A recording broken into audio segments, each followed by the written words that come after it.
Welcome to Corks Conversation with Wanda Morris. I am so excited to talk with her today. We first met Wanda at the debut breakfast at Thriller Fest last summer. We rushed up to meet her because we were just so excited about her books. And we'll talk about that a little bit later. But the debut breakfast at Thriller Fest is just this incredible event where we get to have new authors celebrate their debut thriller novels. And I will say Wanda had the best fuchsia suit on ever. I know. I remember it. I know. I can't believe that. That's so funny that you remember that. Yeah, we definitely dream about that event. And, and now she has a successful second novel that just came out. And, Kathy, I was so excited to see it in the Real Simple magazine. I was like, oh my gosh, I know her. We're going to talk to her. And that's just one, though, of many, many lists. So if you guys will indulge me for just a sec, I really want to introduce our listeners to the lovely Wanda Morris. So she is the acclaimed author of her debut novel, which was called... Sorry, my mother is calling me, and I didn't turn off my phone. Sorry. Okay, let me start over. Apologize. Wanda is the lovely, acclaimed author of her debut novel, which was called All Her Little Secrets.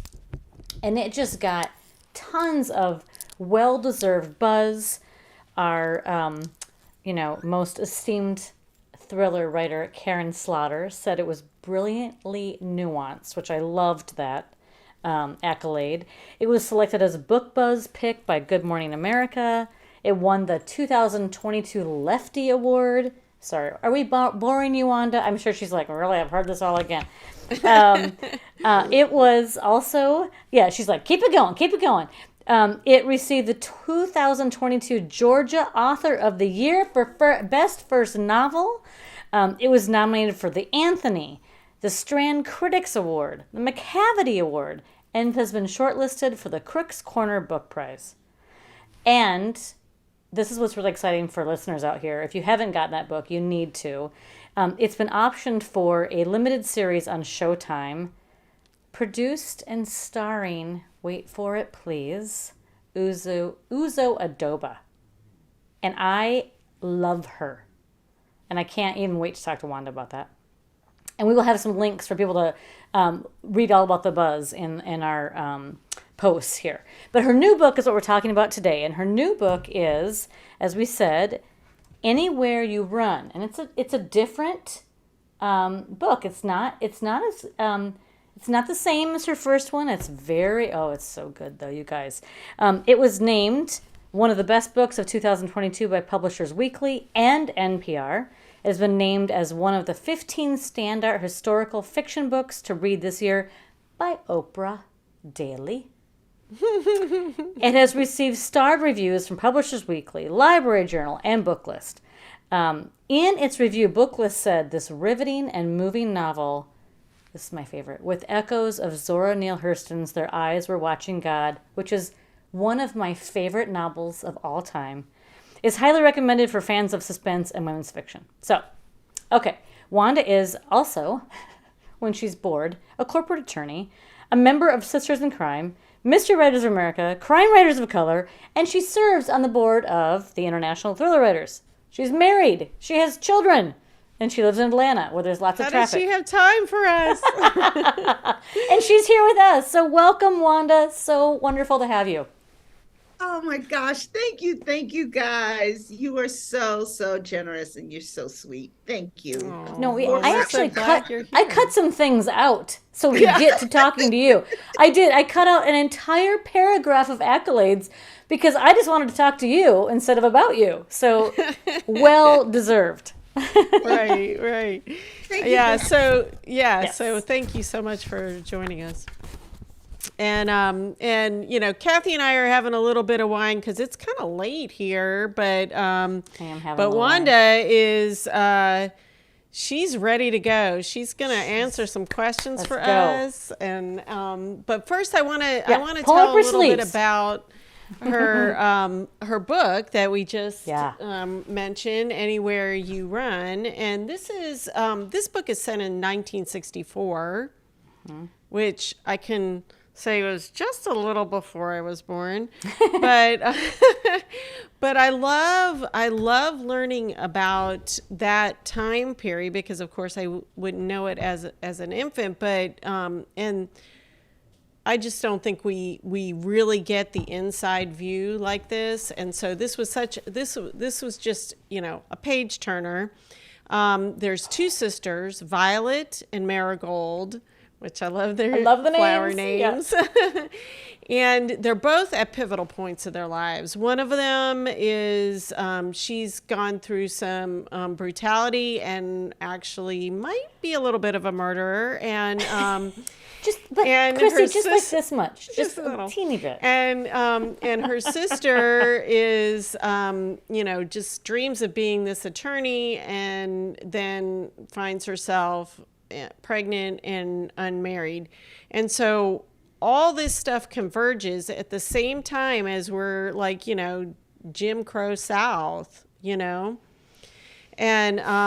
it's just a real page turner. I'm not going to give anything away, but everything kind of converges, and you guys got to read it. It's not, I mean, it sounds a little bit like a violent kind of things, but it's written so beautifully that no PTSD is going to happen. No, it's suspenseful. There. It's suspenseful and historical. Yeah. Right. Yeah. Right. And so now to the first question. So like I was saying, you've really captured the atmosphere of the South in the 1960s, and it also touched on topics like voting and abortion that were restricted, and sadly we're seeing some parallels in today's times. So can you talk a little bit about your choice to write this historical fiction and this era in particular? Yeah, so again, thank you first and foremost for having me. This is such a joy. And I do remember you guys coming up and introducing yourselves after the breakfast. And I was just so delighted by you both. So thank you. Thank you. Enjoyed being here talking to you. So yeah, I started writing this book shortly after I finished All Her Little Secrets. I was looking around for a second project to work on. And we had just come through the 2020 election. And so there was all this noise and rancor about, the big lie and election fraud and so forth. And I thought, oh my gosh, how did we get here? And started to kind of look around. Sadly, it's been less than 60 years ago that Blacks got the right to vote in this country. The Voting Rights Act of 1965 was passed, and that's what allowed Blacks free and fair access to the voting polls. And so, I thought, it would be really cool to write about that, because as I thought about 1964, I thought to myself, there's so many parallels to what we are currently experiencing in this country. There's racial discrimination, excuse me, there's violence against women, violence against gay and lesbian people, all sorts of unfortunate parallels between that era and 2022. And so I'd had a character rambling around in my head for a long time. I won't give anything away. You'll find it out when you read the book. And it might be cool to look at these issues and these themes from her perspective. And so that's how Anywhere You Run came to be. Yeah, I mean, we've noticed during the pandemic that there has been a lot of historical crime fiction coming out, and so I think it's a lot of we're inside and we're retrospective and we're looking at what's going on in the world, and it's kind of crazy. Do you find that your whole process and the research and everything that you had to do for this, is it like way different than your first novel that was more contemporary? Or are you just like, all right, it's the same thing basically. I just, had to do a little different research. Yeah, yeah. Oh, it was definitely different. I won't share my age with you ladies or your listeners, but I I know am, that's why I'm like, yeah, it's yeah, I maybe was older than not me. right, exactly. So I certainly had to research this period of time. And in doing that, like with all her little secrets, I call it kind of my lazy woman's research because I was a lawyer.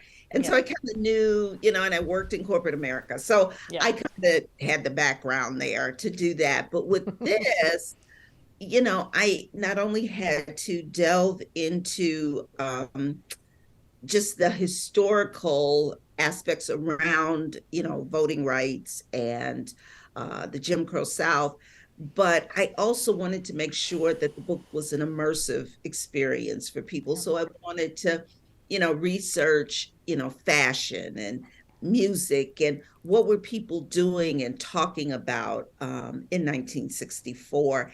And I always give a shout out to the Auburn Avenue Research Library on African American History and Culture, which is located here in Atlanta, because Hmm. I walked in there and I told the librarian, hey, here's the topic that I want to write on, but I kind of don't know what I don't know. And he's like, I got you. He's like, And they opened exactly, yeah. they opened up, books and papers. And I spent a lot of time reading a lot of really old magazines like Life and Ebony. And I listened to a ton of old music. There, in fact, I created a playlist, a Spotify playlist, all this music from 1964, and it's on my website. If you I go was to going to say, did you put it on your That's website? We'll put a awesome. link. That's yes, great. Yeah. it's on my website, wandamorriswrites.com, and there's a Spotify link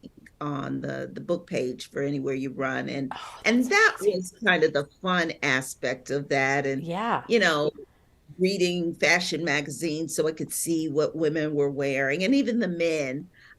So And it those was those kind of aspects, great fashion. I mean, the 60s was it kind of was. great. It was really cool. It was Yeah. really, and the music is really cool Mm-hmm. too. I Hmm. mean, if you go in the Wayback Machine, there was some really I music back there.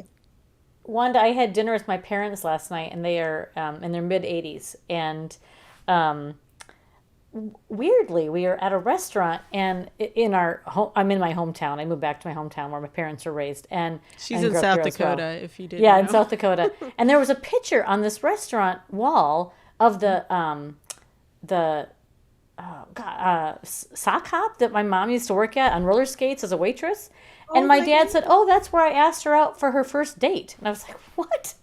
Anyway, just it completely just came out. But anyway, we got talking about their early life together. And my parents were from South Dakota.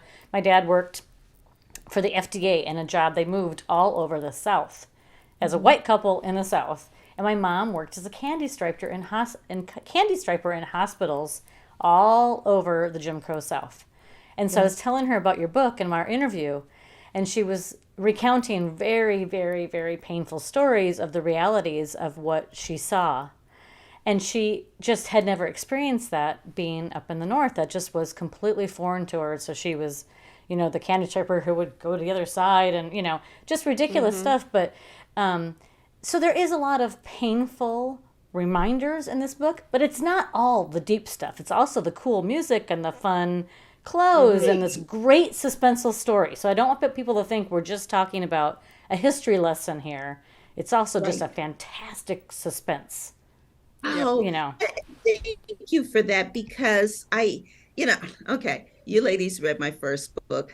My books are pretty messy, right? I mean, the women are flawed, the men have big issues, right? And so there's no difference here. But what I hope that readers find from both books is that they are testaments to perseverance and love and hope and redemption. Mm-hmm. And so I like you say, hope people don't think, oh, here's another boring history lesson. Yeah. Yeah, you'll learn some stuff. Mm-hmm. I think you'll have some fun too, particularly around the characters in the book. There's Right. everybody Yes. from, a woman who runs a boarding house to a nightclub singer in, a Yeah.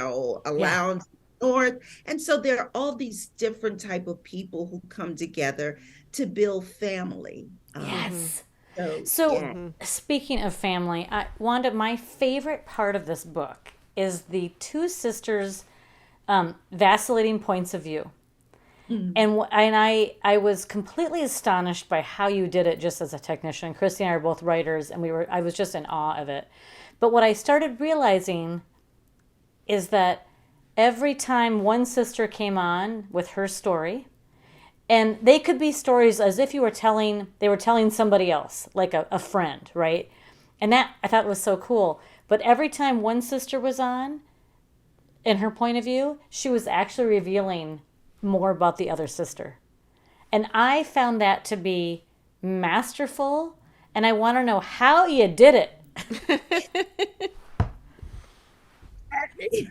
Now, that's exactly what the intent was, that each sister had thoughts and memories and feelings and experiences about the other.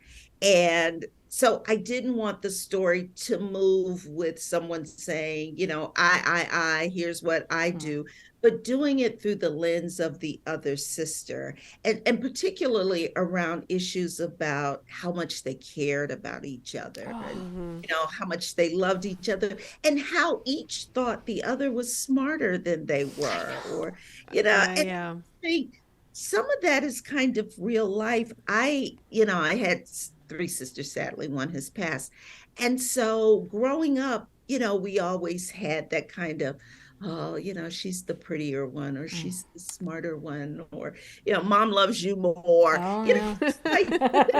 Right? Wanda, it was Right. just Thanksgiving last weekend, so everyone can identify with this. Exactly. So But yeah, that was the intent. That yeah, was it. so it was very intentional. How did you literally do that? How did you write one sister's story and then intertwine the other? How did it happen in your mind? Well, what I did, and actually, there, for people who haven't read the book, there are actually three sisters. One, and it's no spoiler, one is deceased, and her name is Rose. And so she actually has a point of view too, because she comes into the book through a series of diary entries. Yeah. And what I did is I made sure that whatever I wanted to reveal about one sister, for example, I wanted to reveal that Violet is kind of a bit of a wild child. She would be considered a bit of a wild child. That's not something that Violet would say, but her sister, looking at her, would explain that to the reader. And she would say, Violet kind of does whatever she wants to do. She meets a man, or whatever. And so, whatever each sister felt about the other, I made sure that she related that through dialogue and narration, as opposed to having, the actual character themselves describe that.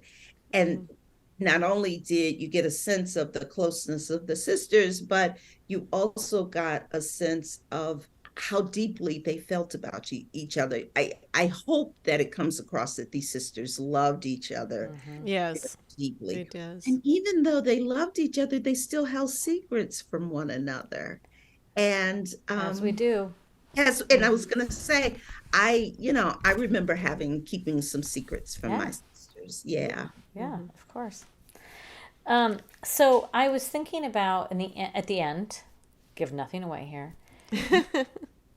What are your thoughts about escaping the past versus confronting it? See, I think that's a running thread through both my books, that these women, Elise Littlejohn, from all her little secrets, and Violet and Marigold from Anywhere You Run, they were all keeping secrets and trying to recreate themselves in an effort to run from the secrets. But it's only when they confronted the secrets that their lives started to kind of open up and they really kind of walked into their true selves, if that makes any sense. Oh, absolutely. And Yeah. so it's only when, Marigold says, okay, I've been keeping the secret, no spoilers, that she finally says, enough. Right. And I'm going to deal with, this big secret, that she starts to feel stronger. Because throughout the book, she always felt a bit weaker. And the same with Violet. Violet was always fast to make decisions and kind of, shooting from the hip. And it's only when she said, you know what, I'm going to deal with this. I'm going to stop and slow down and kind of figure out a Yeah, plan, they're confronting their that her life fear. really started. Exactly, exactly, exactly. That's the stuff that readers come for, right? Is to what is this? What do I find that that feels real in my life? That what secrets are we all keeping? I love that. That's the good stuff. Okay, getting heavy. So we're gonna take a little midway break, Wanda, and this is what we call the question in the bottle. Were you having a glass of wine with us? This might be the kind of question we would get to at the end of a bottle. All right, let's see. Okay, so, this one's an interesting one. If you had to choose one, would you rather go mountain climbing or deep sea diving? Ooh. Would I rather go, which was the first Mountain one? climbing, mountain climbing, or deep sea diving? Oh my gosh, mountain climbing. Always mountain climbing. Really? I love, yeah, yeah, yeah, yeah. Which is so funny because truthfully, I'm kind of afraid of heights, but I love hiking and I love kind of, being outdoors and doing that kind of stuff. So yeah, it would definitely be hiking. Yeah, I'm afraid of heights. I'd deep sea dive for first, no matter what. What about you, Kathy? Kathy's like, Well, I'm with Wanda. I love outdoor. I love hiking. I am also scared of heights, but I'm probably more claustrophobic. So I think that underwater thing makes me feel stressed. yeah. Like when Neither one of you have been diving, have you? No, Before? no. Okay. I'm not. No, I'm not with you.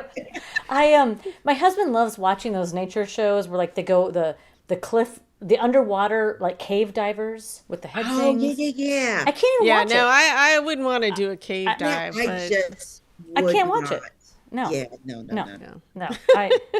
But you just asked us like, what's your worst fear? Claustrophobia or heights? heights is mine. I'm like, can we just I go mean, on a- I have dreams about it. Like, Yeah. just like walking over, trying to get to the other side. Yeah. I've got to save somebody, but I cannot walk God. over this Can't we ravine just or go for a something. nice hike on a slight incline, Christy, instead of mountain hiking? Yeah, slight incline, but mountain climbing or deep sea diving. I mean, deep sea diving is a big deal too because it's not just regular diving. So Yeah. whatever. Yeah, sure.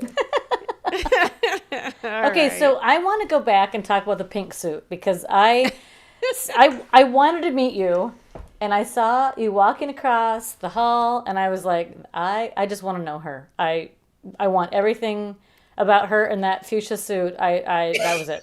That was done. So, first of all, you looked gorgeous, and tell us about the debut breakfast. What was that like? Oh my gosh. Well, first of all, just about the fuchsia, I don't think I've met a bright color yet that I don't like. Um, which, always makes me stand out like a sore thumb. And I'm always the person that's kind of shy and reticent. So for me to always wear these bright colors is like, hello, world, Yeah. That's what it looks like. Yeah. But that debut breakfast was awesome. Because what you have to understand is that ITW and Thriller Fest have always been part of my publishing journey. I went to my first Thriller Fest conference I want to say it had to be in 2015. It was in 2015. And that was because a friend recommended it. And I had just picked up my manuscript. If you guys know kind of my backstory, I'd start writing all her little secrets in 2008. And I wrote Oh, about okay. 60% of the book, and then I put it away. I put it away because I convinced myself, the writing wasn't very good. Nobody is going to want to read a story about a Black middle-aged female who works with all these horrible people. And so I put the book away for 7 years and I didn't touch it. Now, I always thought about it. And, whether it was in a meeting or traffic, I was always thinking about these characters. And then I had some health issues. I gotten through them. And in 2015, I picked the manuscript back up because I was like, I'm going to start doing the things that, give me peace and joy. And I had a friend who's a writer, and she said, "Oh, you're writing a thriller. You need to go to this conference." And so I went, and I was just like, "Oh my gosh, this is absolutely what I needed." And then I went back the following year, and that year I entered the Best First Sentence contest. Oh, you did. Right. And I didn't win. What? And I went back the following year, 2017, and I entered the Best First Sentence contest. And this time I was named one of the winners. And so I was like, oh Yay. my gosh, this is great. So, I have always been like Thriller Fest, ITW fan. And so for me, sitting on that breakfast table, because I had gone to those breakfasts before and watched other authors and thought, could that really happen for me? Mm-hmm. And I kept saying, oh, that is such a pipe dream, but I kept writing, and I'm grateful Mm-hmm. Oh, I did.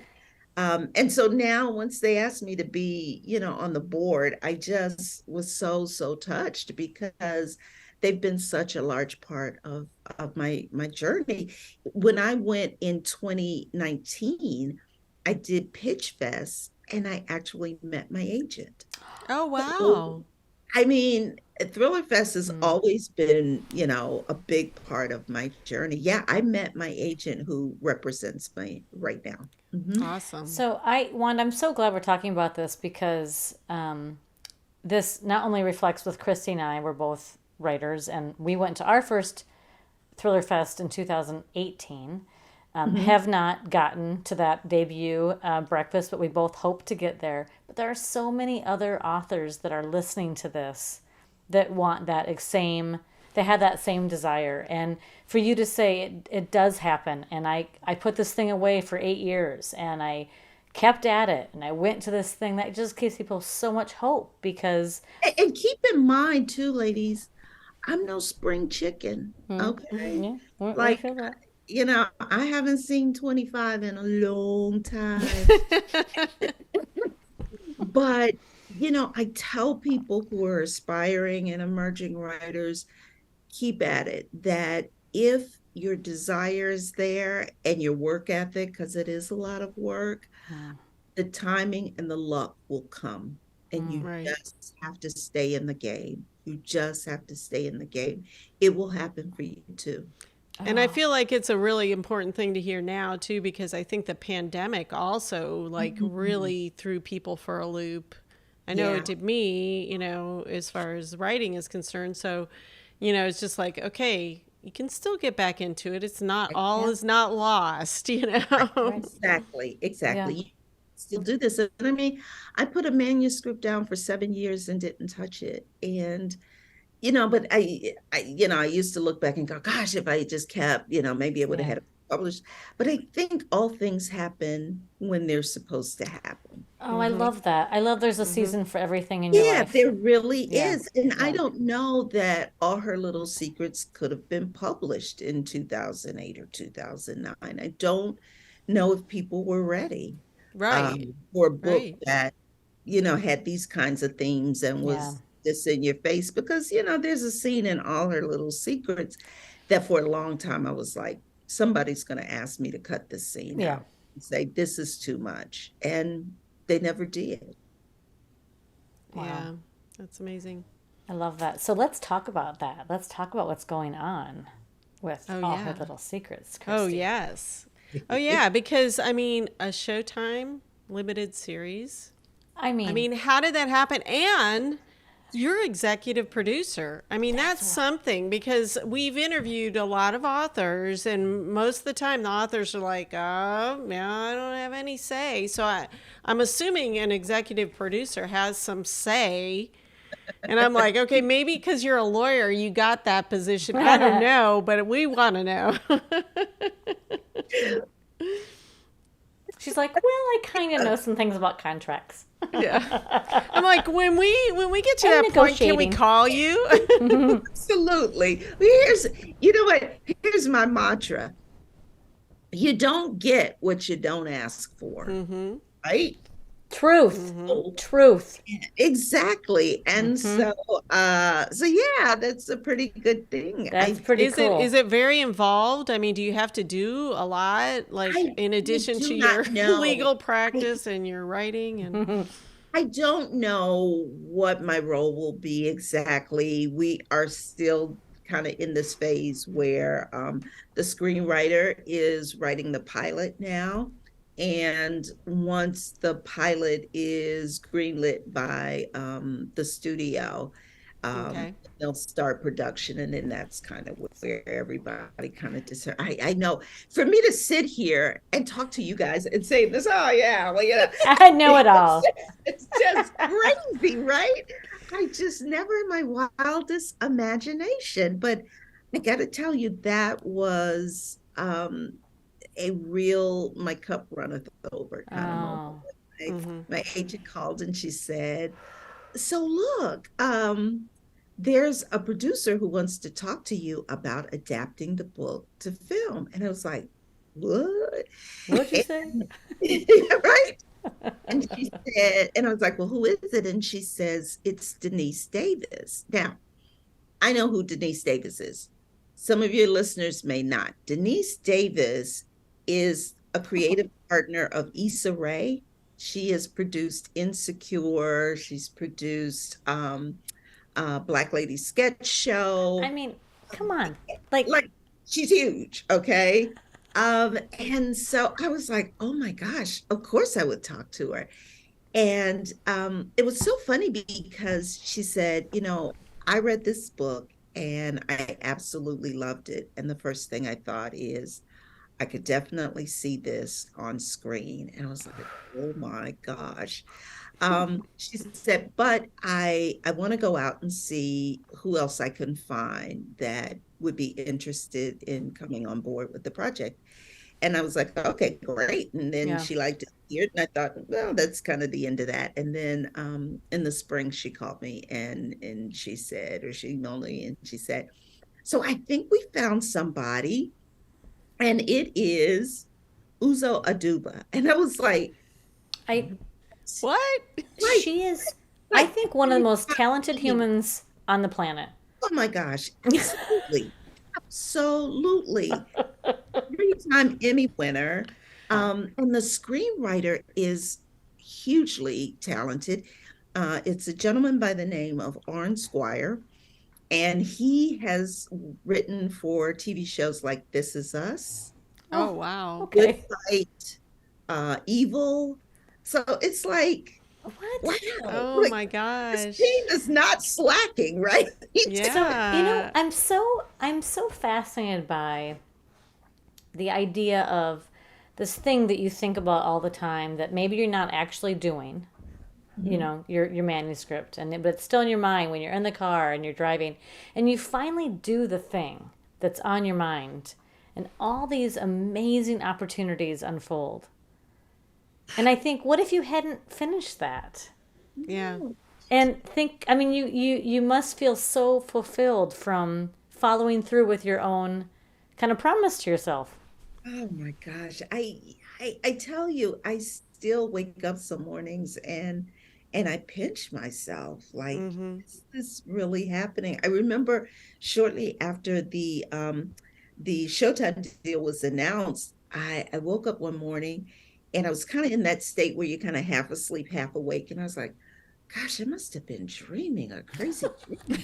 Somebody, Uzo Aduba is going to What? star in a movie of my book. And it was like, What? I get I still can't believe it. I say it. I talk to you guys as an intelligent adult, Yeah. and I can't wrap my brain around it. Oh, So that's what just do so you? amazing. We're so Yeah. So excited. what are you working on now besides these um, Well, executive producer duties are you that are going to quit coming? your day job? I already have, Christy. Oh, high Did five. you? Cheers to that. Did I you already quit your have. day job? Kudos to you. Listen, I call myself taking a sabbatical. And Mm-hmm. last year, when All Her Little Secrets just kind of blew up, I was like, oh gosh, there's so much promo. I'm going to need a sabbatical. So I took a sabbatical and I was like, I'll go back in the spring. And then the spring came. And then this book, Anywhere You Run, started to kind of blow up. And I was like, okay, I'll go back in the fall. Fall has come and gone, ladies. And I was like, you know what? I'll see you when I see you. Yeah. So I have to tell you, Yeah, I I'm mean, you a put in your time. yeah. Now you're on to the next. I am also a I talked to my husband and I was like, I don't know how I'm gonna do both. And he says, which one do don't you love? yeah. I said, I love writing. And he said, then Oh, do what you love. And oh. I'm like, he's a keeper, right? Oh Right, my, best Yeah. Oh, husband of the yeah. year. yeah. My husband or my not my husband, my uncle makes fun of me because I too am a past practicing lawyer, let's say, and he says inside of every lawyer is an author waiting to come out. Oh my gosh. But don't you find that lawyers are storytellers of sort? Yes. I mean, like whether you are trying to convince a jury or Yeah. persuade a group of business leaders about the legality of something, Yeah. I think you're always kind of telling stories. And so I think Yeah. there's something to what your uncle is saying. I think, Yeah, I Okay, think he so was making fun of me, but I think I he's was right. pre-law my freshman year in sophomore year. And then when I decided to go chemistry, the advisor said, "You can't be a lawyer if you're doing chemistry." So I'm like, all Actually, you're doing a right. great lawyer. Okay, so what are you? Are you writing something new? yeah, so I'm working on my third book right now. Heaven help me that I will make my deadline. And it is also set in Georgia. This one is a contemporary, and it is about a young woman who suffers a terrible loss, and she returns home. And in the midst of doing that, she kind of winds up in a dead end job and she's kind of dealing with all this headspace stuff. But she uncovers an illegal scheme that does land grabs and steals the wealth and the land of poor and disenfranchised people. That's very interesting. And it Yeah, takes that's a good place one. in like southern Georgia along the coastline. Oh, okay. Yeah, and so it deals with themes around again corporate malfeasance Mm. uh and home, the theme of home, and what does it mean to have a home? What Mm. does home look like for different people? And Well, I how do can't wait. I yeah, know. yeah. That sounds super interesting. Yeah, I'm Right. Yeah. Christy has another question for Okay, you, yeah. So though. before we go, we have one final question that we ask all our authors. Which of your characters would you like to share a meal with, and what would it be? oh, you know what? I would really love to have a meal with Elise Littlejohn, but I don't know Hmm. if she'd like me. But anyway, I'd love to have a meal with her. And I love seafood. So I'd probably go to a really great seafood restaurant and order trout or lobster. Hmm. But I Lobster. Yeah, there you go. yeah. Yeah, because Elise is paying. She's a big time Elise. I Yeah, would say there. I'd go big, even though she Yeah. might not like you. That's right. That's love it. great. would Oh love man, to. I would like to join for a little We'll seafood talk to thing her again. because she is just like she's an enigma, right? It would Yeah. be a wild conversation. Yeah. Yeah, indeed. Okay, Wanda, this has been so much fun. We have been looking forward to this since July when we came up and we're like, please, please join us. I love it. When our listeners want to find out more information about you, where should they go to do that? Oh, so I think I mentioned it, WandaMorrisWrites.com. That's my website. I'm also on Instagram as Wanda Mo Writes. I am on Facebook as Wanda Morris Writer, and I'm on Twitter as Wanda Mo 14. I just joined Hive. I don't know if you ladies have joined Okay, Hive. so I There's a big haven't. writer community over there. Yeah, I've been hearing lots about it, especially since some people are starting to transfer off a particular platform. Yeah, so I am on Hive You've as joined Wanda Hive. Morris. I Yeah, haven't. so I got in there early enough that I could use my, entire Actual Regular name. name, yeah. I know. We should do that, Kathy, real quick before. Yeah, I'm curious about it. Wanda, I'm glad you said that because I haven't really tipped my toe, but I've heard of it and I've heard good things. It's kind of like a blend of Instagram and Twitter. Oh, that Because sounds good. it looks Yeah. very much like Instagram, Yeah. and it operates like Twitter. Yeah, Interesting. yeah. Well, we'll find you on Go there. check it out. All Go check it right. out. Yeah. Well, this has been just such a fun conversation. fun. And we just want to thank you so much for joining us. I know it was like Yeah. a rough day. You had a lot going on, and I'm so glad you And could this make was it. the complete icing on it. Oh. Thank you so Oh, much. thank It's been you. such a joy. No, you guys did. You took me down because when I first sat in this chair, I was like, and you guys really took me down. I Oh, love well, it. I thanks. love it. And you guys, if you're at Thriller Fest in next year, please yell, wave, whatever. We will. For we will. sure. So Yeah, that I sounds think all we great. have left to do is say cheers to you, Wanda, and cheers, your continued Wanda. success. Thank you. Thank you so much, ladies. It's been a joy. Yeah, All us right, too. Thanks. Take care. Bye-bye. Take care. Bye.